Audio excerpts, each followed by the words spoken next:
당신이 서울의 고등학교 3학년 학생이라고 상상해 보십시오. 지금은 새벽 1시 30분입니다. 창밖은 한국 겨울의 차가운 어둠뿐입니다. 책상 위에는 두꺼운 참고서가 잔뜩 쌓여 있고 그 옆에는 다 마신 레드불 캔과 뇌 영양제통이 놓여 있습니다.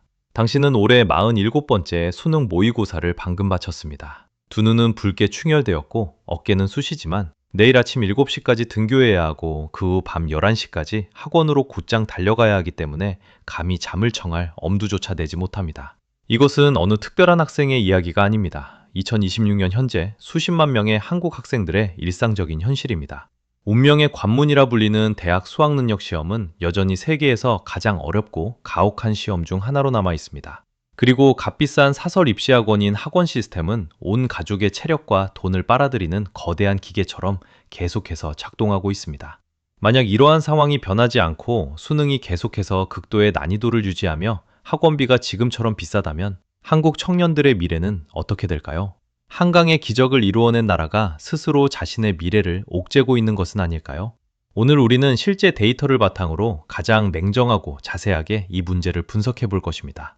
2025년 통계에 따르면 참여학생 1인당 월 평균 사교육비는 약 60만 4천 원으로 사상 최고치를 기록했습니다. 서울의 많은 가정에서는 자녀의 사교육비로만 매월 150만 원에서 300만 원 이상을 지출합니다. 2024년 전국 총 사교육비 지출은 29조 2천억 원을 넘어섰으며 이는 10년 전보다 60% 이상 증가한 수치입니다. 이는 여러 산업 분야의 예산과 맞먹는 엄청난 규모입니다. 대학 수학능력시험은 여전히 젊은이의 삶 전체를 거의 결정짓는 유일한 운명의 문입니다. 2025년에서 2026년 수능은 영어 영역이 극도로 어렵게 출제되어 또다시 충격을 안겨주었습니다. 이 영역에서 최고 등급을 받은 수험생은 약 3.11%에 불과했는데 이는 절대평가가 도입된 이래 최저치입니다. 55만 4천 명 이상의 수험생이 응시한 가운데 경쟁은 그 어느 때보다 치열해졌습니다. 한국 고등학교 3학년 학생의 전형적인 하루는 아침 7시에서 8시에 공립학교에서 시작되며 오후부터 늦은 밤까지 학원으로 바로 이어지고 심지어 새벽 1시부터 2시까지 온라인 강의를 듣기도 합니다. 총 학습 시간은 하루 16시간부터 18시간까지에 달할 수 있습니다. 많은 학생들이 고3 내내 하루 4시간부터 5시간까지밖에 자지 못합니다. 이러한 압박은 학생 개인뿐만 아니라 가족과 사회 전반에서 비롯됩니다.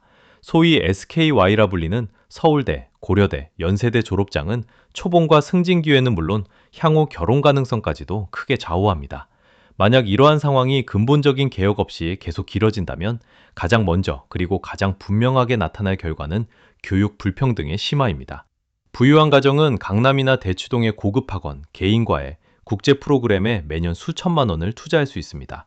반면 중저소득층 자녀들은 동등하게 경쟁할 기회를 거의 갖지 못합니다. 결과적으로 빈부격차는 유지될 뿐만 아니라 세대를 거치며 더욱 굳어지게 됩니다.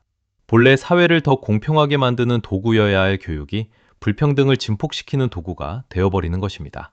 두 번째 결과는 젊은 세대의 정신건강이 갈수록 악화된다는 것입니다. 한국 청소년의 자살률은 여전히 OECD 국가 중 경고 수준으로 높습니다. 많은 연구에서 학업 스트레스가 10대들의 우울증과 자살 충동을 유발하는 주요 원인임을 보여줍니다.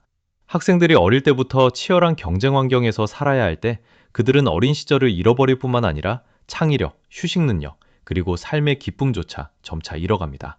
오늘날 많은 한국의 젊은이들은 학창 시절부터 이미 만성적인 탈진 상태에 빠져 있습니다. 그들은 지식에 대한 열정 때문이 아니라 수능이라는 시험에서 살아남기 위해 공부합니다.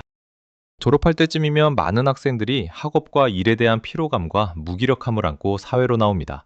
이것이 바로 한국의 출산율을 가임기 여성 1명당 약 0.75명이라는 세계 최저 기록으로 끌어내린 중요한 원인 중 하나입니다. 만약 수능이 여전히 높은 난이도를 유지하고 학원이 기회를 얻기 위한 필수 도구로 남는다면 가정을 꾸리고 아이를 갖겠다는 젊은 세대의 꿈은 더욱 멀어질 것입니다. 한국에서 아이를 키우는 비용, 특히 교육비는 젊은이들이 결혼을 주저하게 만드는 가장 큰 부담 중 하나로 꼽힙니다. 개인과 가족 차원의 결과에 이어 현재의 교육 모델이 변하지 않는다면 한국은 더욱 체계적이고 장기적인 문제들에 직면하게 될 것입니다. 우선 대규모 두뇌 유출 현상입니다. 일부 우수한 학생들과 여건이 되는 가정은 조기 유학이나 해외 이민의 길을 선택할 것입니다.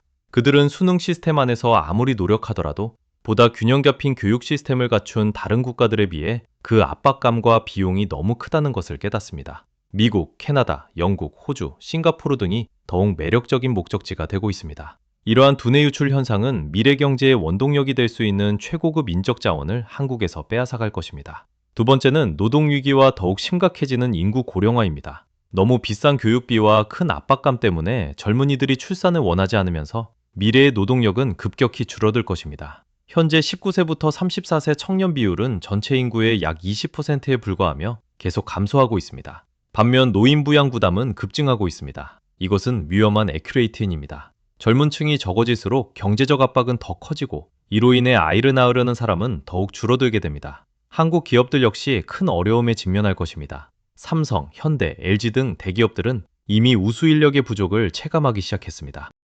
그들은 어쩔 수 없이 자동화를 추진하고 AI를 더욱 적극적으로 도입하거나 사회적 논란을 일으키고 있는 대규모 외국인 노동자 유입을 받아들여야만 합니다. 하지만 자동화가 이루어진다 해도 창의성, 리더십, 소프트 스킬을 요구하는 업무에는 여전히 사람이 필요합니다. 탈진하고 동기가 부족한 젊은 세대는 장기적인 노동 생산성에 큰 위협이 될 것입니다. 사회적인 측면에서는 계층 간의 격차가 더욱 깊어질 것입니다. 부유한 가정에서 태어나 어릴 때부터 체계적인 투자를 받은 학생들은 사회의 좋은 위치를 쉽게 차지할 것입니다.